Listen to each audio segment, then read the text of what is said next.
Welcome to the channel, everybody.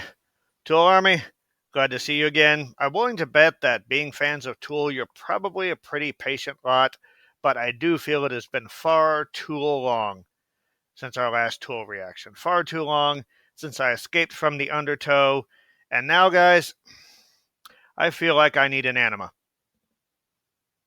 or something like that. So Danny and I actually had finished a reaction to this. It it sucked. It was my fault. Thing about this is you have to be on your game when you react to Tool. For whatever reason, I wasn't, and so we decided to trash it. I do recommend that you all watch the opening of the CD case. That was very amusing. That was definitely salvageable. So we're going to release that separately from this. Definitely recommend you watch them in sequence, though. So Tool, I believe I have completed Undertow, which I quite enjoyed. I thought it was catchy in sort of a unique way. I appreciate the fact that they still had a bit of anger in that album, to put it mildly, but I like how they approached it in a very intellectual way. Now, my sensei, Danny Lee OGT, cannot be here today. He is getting some rest. He's had a couple of rough nights. Um, I figured I will take this off his hands and hopefully make him proud. But he has told me that there's a very noticeable shift in Tool's style, starting with the Anima album. This is something that I have heard. I know they also changed bassists. This is the debut of Justin, taking over bass duties from Paul, who was on Undertow. Paul's bass was definitely a high point of Undertow. Undertow had a lot of high points, but I just like the consistent, dirty bottom end that Paul is able to provide on that. So I'm interested in seeing how Justin's style differs from Paul's. Very interested in hearing the stylistic shift that I've been told about. So this song, I do know enough, or I've heard enough through the grapevine to know that this song, some people have thought it was about heroin addiction because of H, I guess. But it's actually, I believe, about sort of the band's mindset, or at least Maynard's mindset, with having kids. Um, I don't have kids.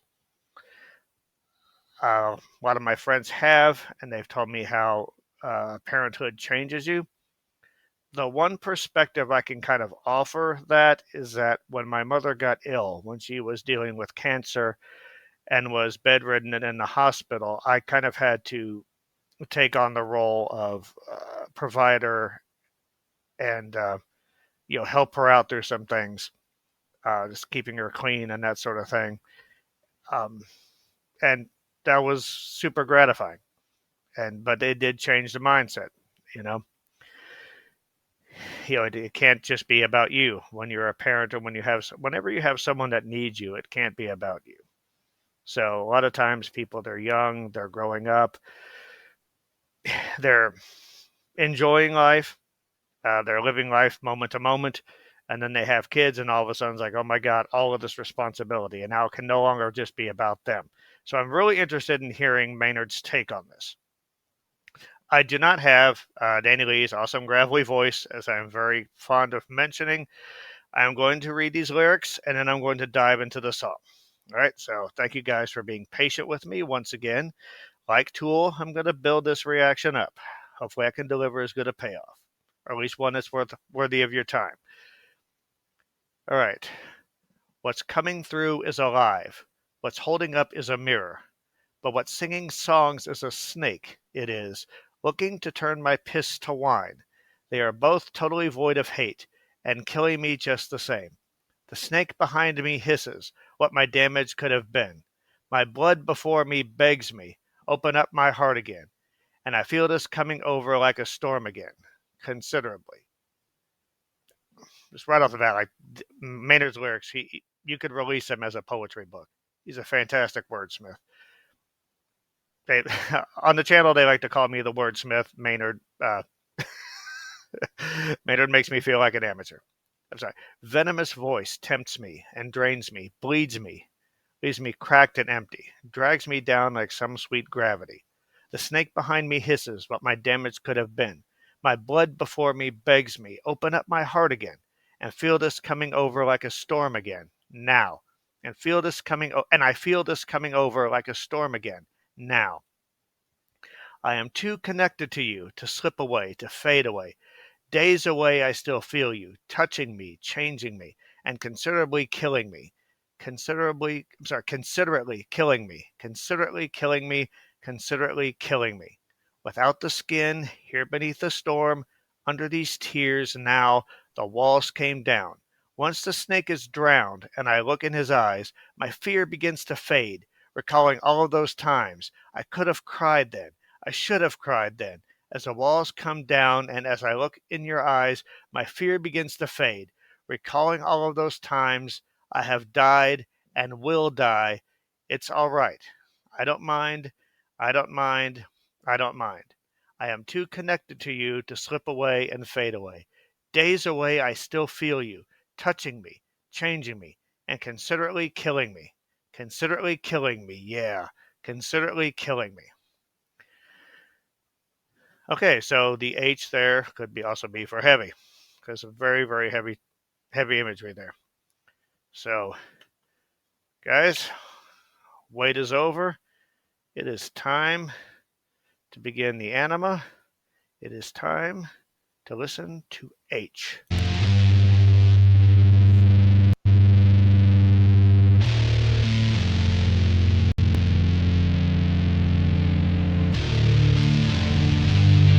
Interesting sound.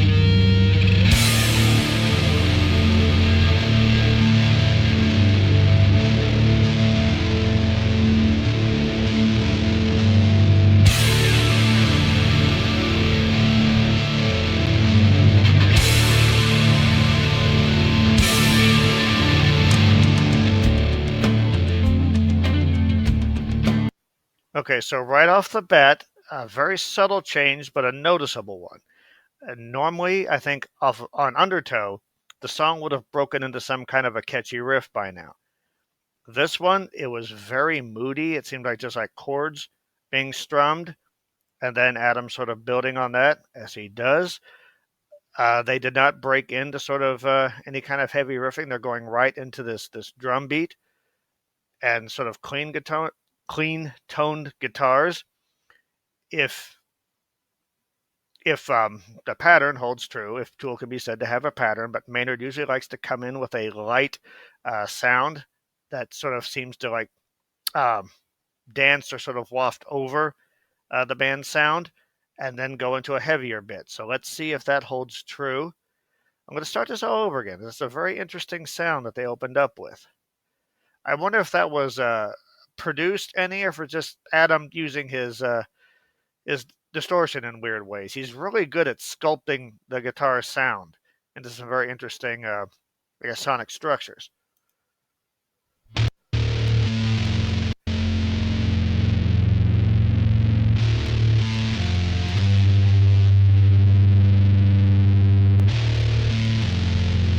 It's picking, but really heavily distorted.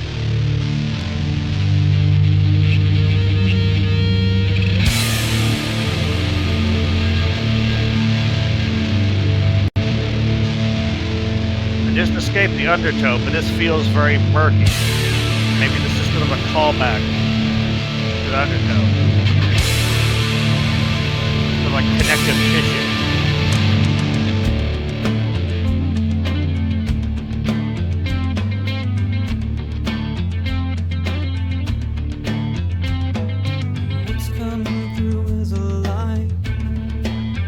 Light vocal.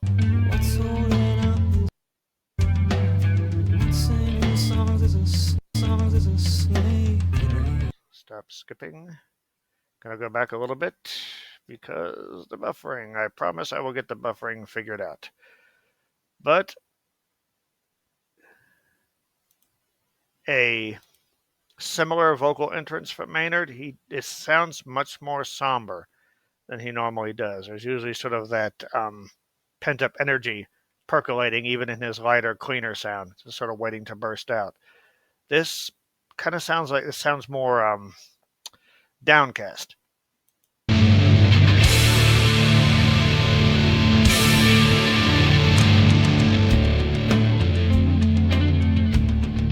great groove, though.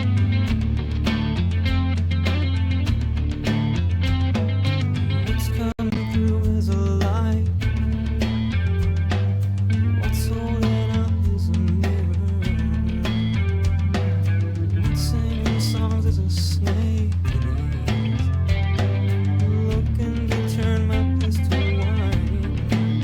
They're both totally bored of hating. Killing me just the same.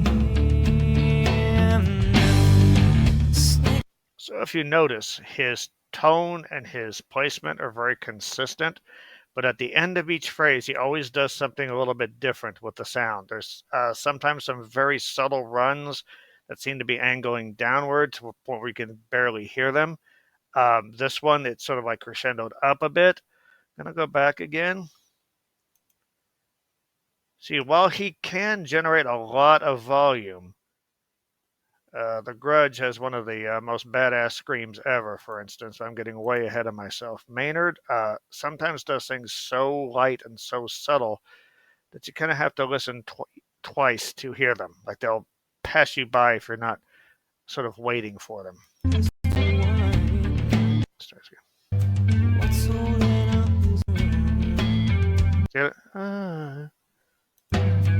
singing songs is a snake. Snake it is.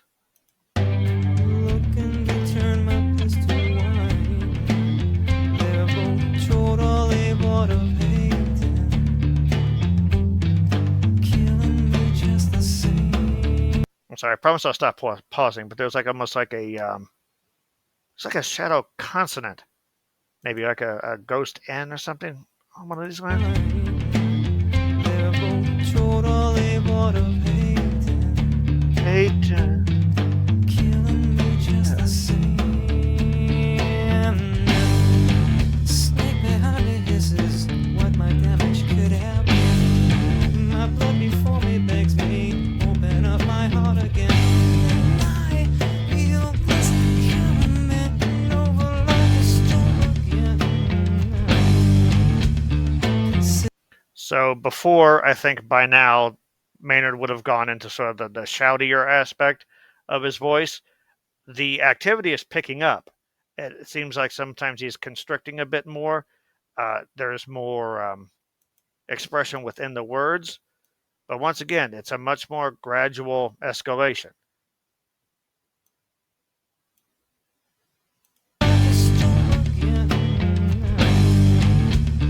Another one of those.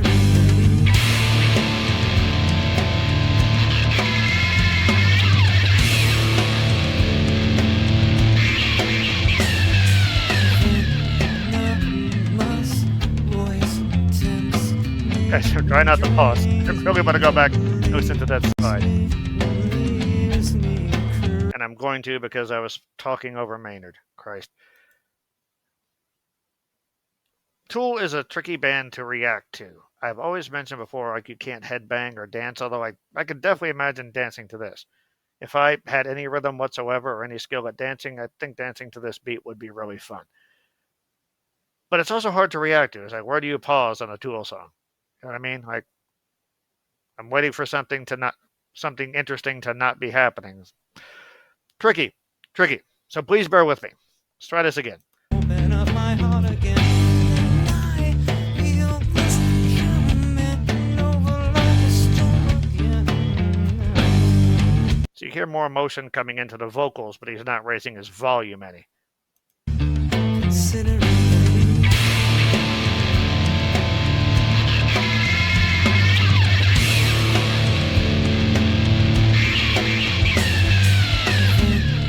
See, that sounds like a really heavily affected pick slide. It's very cool, though. It feels like splintering metal. You know, like a metal door being torn open or something like that. voice tempts me, drains me, leaves me cracked and empty, drags me down like some sweet gravity. And like before this run that he's holding out, that was almost spoken, and it's very consistent, but not a whole lot of melodic variation.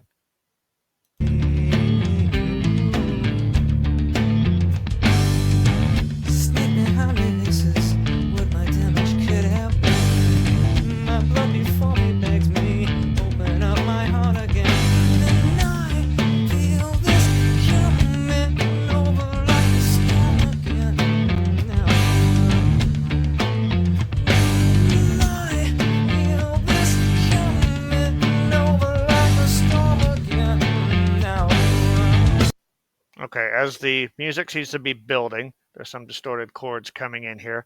So this song very much feels like the musical equivalent of a conversation one is having with oneself. A lot of music, even if the lyrics are inward looking, the music itself and the vocal in particular is very much being thrown out there.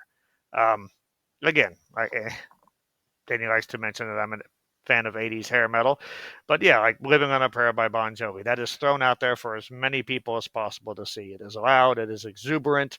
That is the idea. It's a very grand gesture. This is much more subtle. It's very inward facing, and that I can see where this would take a bit of getting used to, because Undertow would have these moments like this, but it would always escalate into something harder and more percussive.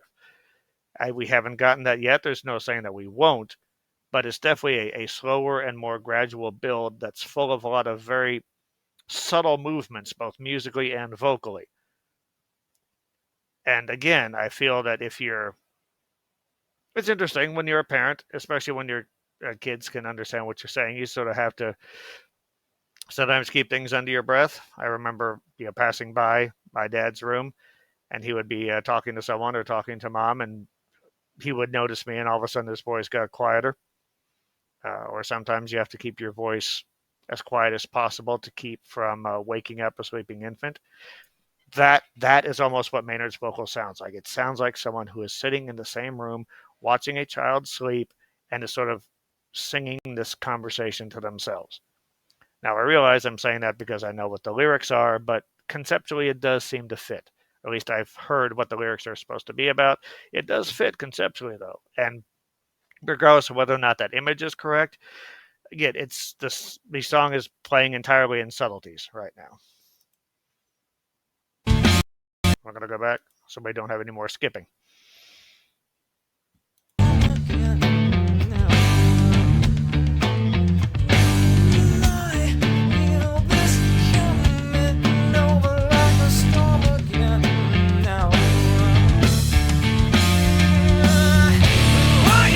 Here we go.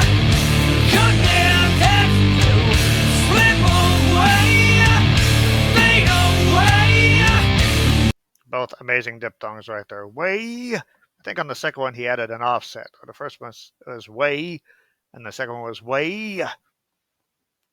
Yeah, business is starting to pick up now.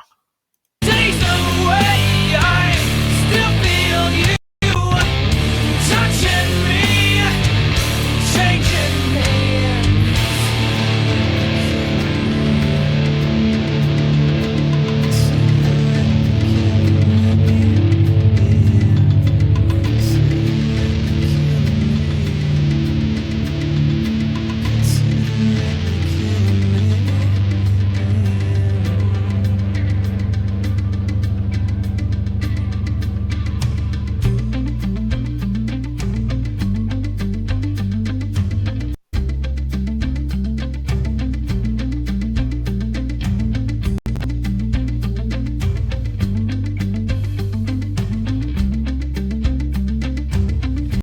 Okay, they're holding this out. I just wanted to say, Danny Carey, of course, he's the octopus.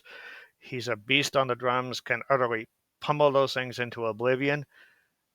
This is almost impressing me more than like his rapid fire fills would, or like double blast beats or whatever. I love his playfulness with this rhythm, and when you combine that with Adam Jones playing these sort of clean toned, almost palm muted guitar sounds, it has this light rhythmic feeling that has a sense of innocence about it. Again, I'm projecting in there, but it does sort of remind me of children playing, just the bouncy rhythm to it. Uh, it's very cool. That's sort of a sound that again they would hint at Undertow, but they're exploring like what this sounds like.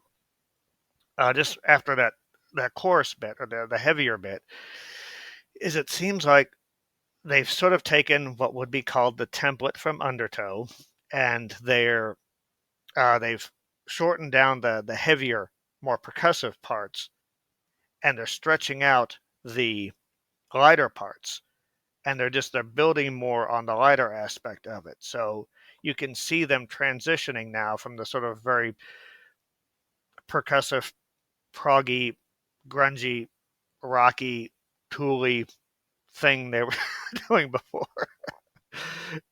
Danny's right sometimes about the labels.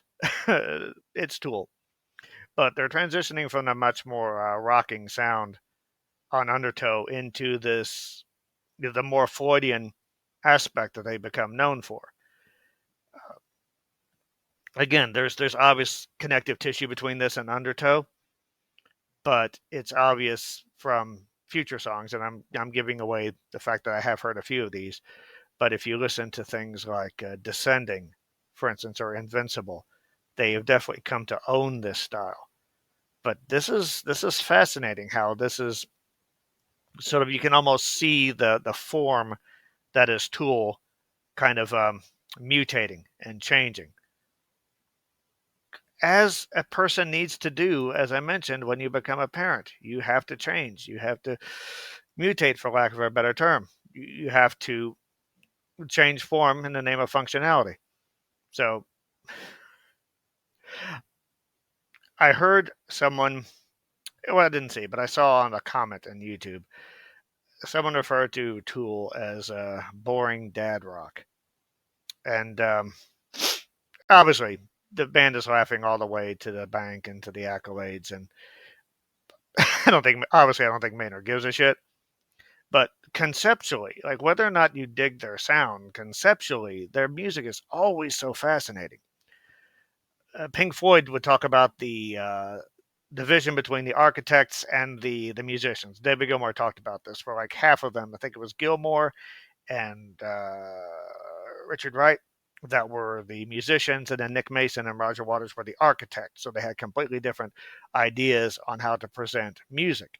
Whereas I feel Tool is very good at embracing both aspects, both the musical and the architectural sound. Okay, I'm going to stop babbling, listen to H some more.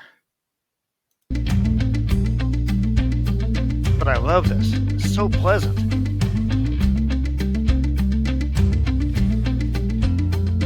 Okay, so y'all going to hate me? Okay, so Danny, I'm sorry if we lose subscribers because of this. This song in some ways reminds me of Def Leppard's Hysteria, and not in any, not obviously not in an intellectual sense. But that was a song that I always liked to listen to just because it was so pleasant sounding. Like there's some very light guitar, again, similar like palm muting sound, a very sort of like gentle drum beat going. It's just a very sort of soothing track to listen to, as opposed to a lot of most 80s hard rock, which was very belligerent and boisterous and that sort of thing. And this has, again, though it's the Adam Jones guitar parts there, those sort of muted arpeggios or whatnot, those remind me, it's a dirtier sound, obviously, but it does sort of remind me, it does have that soothing kind of sound that I get from Hysteria. So if nothing else, guys, if you've gotten nothing else from this reaction, I'm pretty sure no one else has ever compared a Tool song to Def Leppard. And I hope I've explained the similarities. I like how pleasing this sounds. This is something I can sort of lay back and relax to.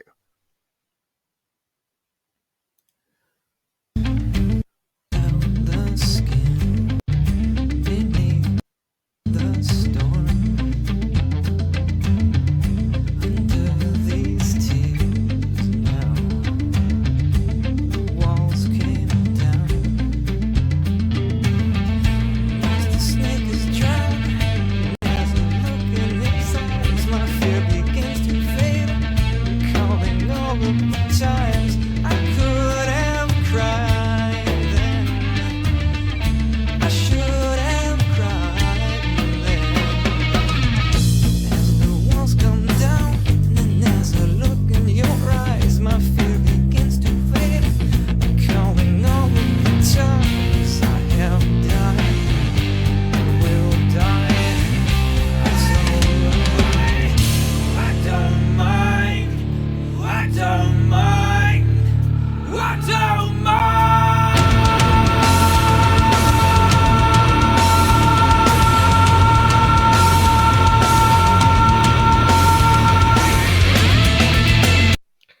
Okay, so again, I'll play this back again, guys. I'm sorry. But, so that bit there, there's a lot of times Maynard is singing almost underneath the music. And that is something that's always puzzled me a bit, just because musically it's not something that makes a lot of sense um, on the surface. Because obviously the idea is, okay, you want the vocal to be heard, especially with a band that's lyrics are important as Tool. You definitely want the lyrics to be heard. So if you want a chance for the music to shine, just don't have any lyrics. All right. But then again, I sort of have to sit back and think, all right, so that's sort of like the classic musician way of thinking. So what about the architectural thinking? All right, what is going on there? So I mentioned this before, that this feels like a conversation with oneself. If you listen to the lyrics, without the skin, here beneath the storm, under these tears now, the wall came down. Once the snake is drowned and I look in his eyes, my fear begins to fade. So listen to all the times he mentions beneath the storm, under these tears. The wall came down. Of course, when the walls come down, things are going to be buried underneath. Once the snake is drowned. So he's using all this lyrical imagery that basically entails things being buried or submerged. So why would he be yelling this over the music? Again, it's not a traditional song structure. It takes a bit of getting used to, quite frankly, but it makes more sense than you think. And also the fact that they're keeping the sound fairly light so you can hear him. And once again, as a parent, you kind of have to be able to keep track of multiple things at once. Sometimes multiple things are going on that need your attention, and you have to be able to multitask. Again, ever since mom had her surgeries, anytime that she mentions that she doesn't feel well, like I can't sleep. And like anytime I even think I hear something from her, my head snaps to attention. So your awareness changes. It you become much more sensitive and much more aware of your surroundings and things when you have someone that needs your protection. So while initially it doesn't make a whole lot of sense musically, conceptually it makes all kinds of sense. And again, you can hear Maynard's doing all these, he's changing the amount of weight he's putting in his voice, and rhythmically Maynard's voice is always spot on. He's very, very good with that. That's where a lot of the rhythmic hooks come from. But this, it almost feels undulating, almost like a snake, if you would. So, and then of course, when I think it's the third, I don't mind, he just leaps right into one of those long extended yells that he does. And his breath control is amazing. There's a lot of distortion in the sound. It sounds like that's someone, breaking above water, or breaking through the wreckage of the wall that came down, or breaking free from the undertow. It definitely feels like both triumphant and maybe a bit, it feels emotionally explosive. Maybe it could be triumph, it could be frustration, it could be any number of things. That may depend on your thoughts when you listen to the song. I don't mind. I don't mind.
killing me, and considering killing me. A lot going on there. I really didn't want to break that up. Tool definitely knows how to close a song with force, with flair, and with style. I'm going to go back and listen to that, and I am going to comment on some things that I liked, and then I'm probably going to play it again because it's cool. It's it's cool because it's Tool. What do more?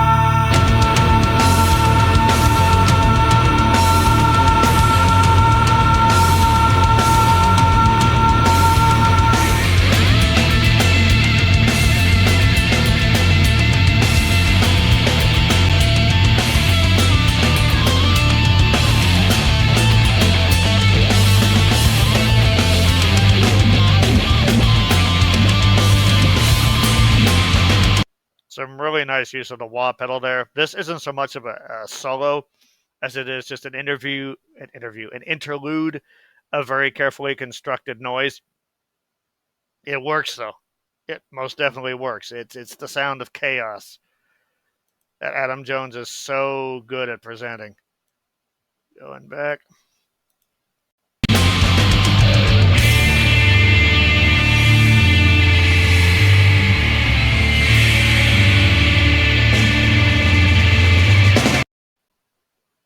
Okay, so that sounds sort of like Adam was trying to combine the sounds of maybe like an airplane taking off and a garbage disposal in action.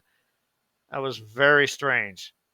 He is super creative. I would love to see what that looks like on either tablature or sheet music. Um, yeah, Adam's guitar work, as I mentioned, he always finds ways to color the music in ways that are both they catch you off guard, but they're always appropriate. And you heard there just a bit Danny Carey sort of reminding you that he's still a beast on the drums. He can play all this nice, playful rhythms and stuff, but yeah, he can still knock holes in the earth when he wants to.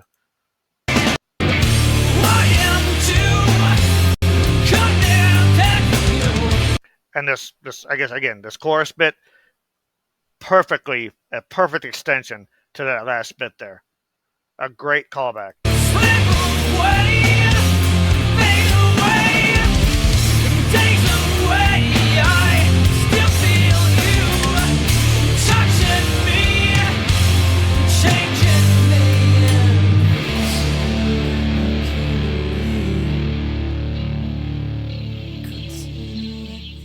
The outburst is over. Back to that inward looking sound underneath everything. Yeah. Okay, so let's listen to that one more time, guys. So just when I first heard this, what I said, we attempted a first reaction to this, and like the singing underneath the music, I didn't quite catch that the original time.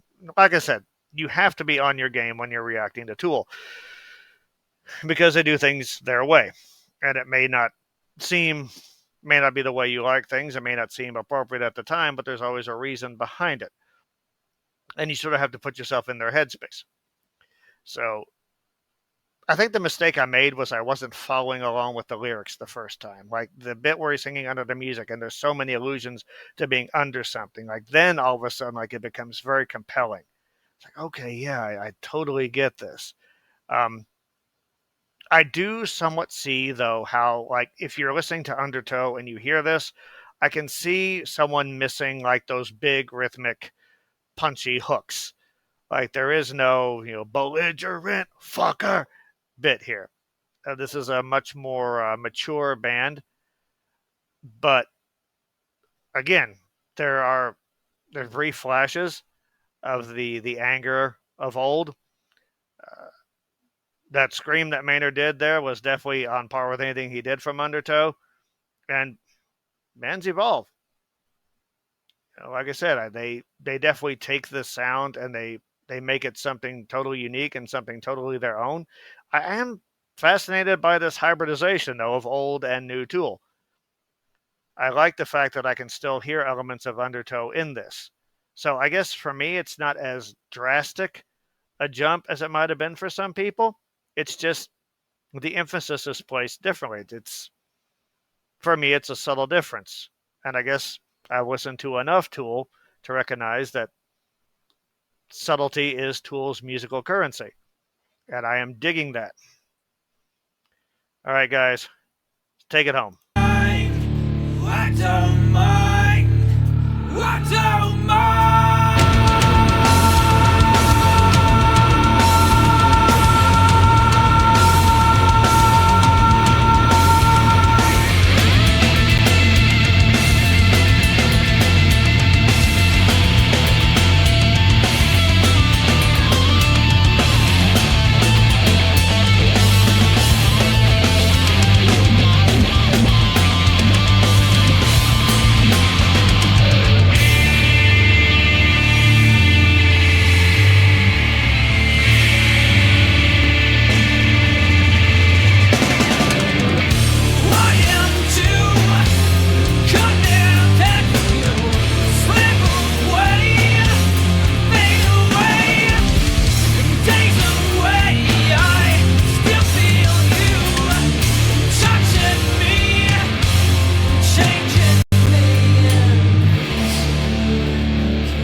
One last bit, like if you're missing like the big rhythmic hooks from Undertow, that chorus, once you let it sink in, I am too. God, again, it's very rhythmic, very punchy. Like it's there. So the idea that they sort of became this again, I don't know where they go from here, right? But this is hardly like this is not dad rock. There's just punchy hard rock in there. There was sort of bits that felt very trance-like. Um, Maynard's vocals, again, definitely different than you're going to get on a whole lot of rock albums. Very soft, perfect for this inward-facing song. Yeah, this is a fascinating one. Definitely got me looking forward to the rest of Anima. Yeah, I sort of like how so many of the sonic elements sort of match up, and I realize that any song can have a personal meaning for anybody. But I like the idea that this is about sort of having to change when you have kids because so many of the sonic elements match up. I like the idea again. I like the image of a father sitting there watching his kid sleep, sort of having this musical conversation with himself. Maybe the song is called H because that's what a lot of people kind of said when they first heard it. Kind of, yeah, I really like Tool's artistic approach to these things. So, yeah, out of the Undertow and the Enema was not nearly the Anima. Did I go there? Sort of like one of those foreign languages where like one sort of misplaced emphasis between getting a handshake or getting punched in the face. But yeah, I broke free from the Undertow, and the Anima wasn't nearly as unpleasant as I feared. I knew Tool wouldn't let me down, but yeah, the second time I listened to this, it's amazing how much clearer things were.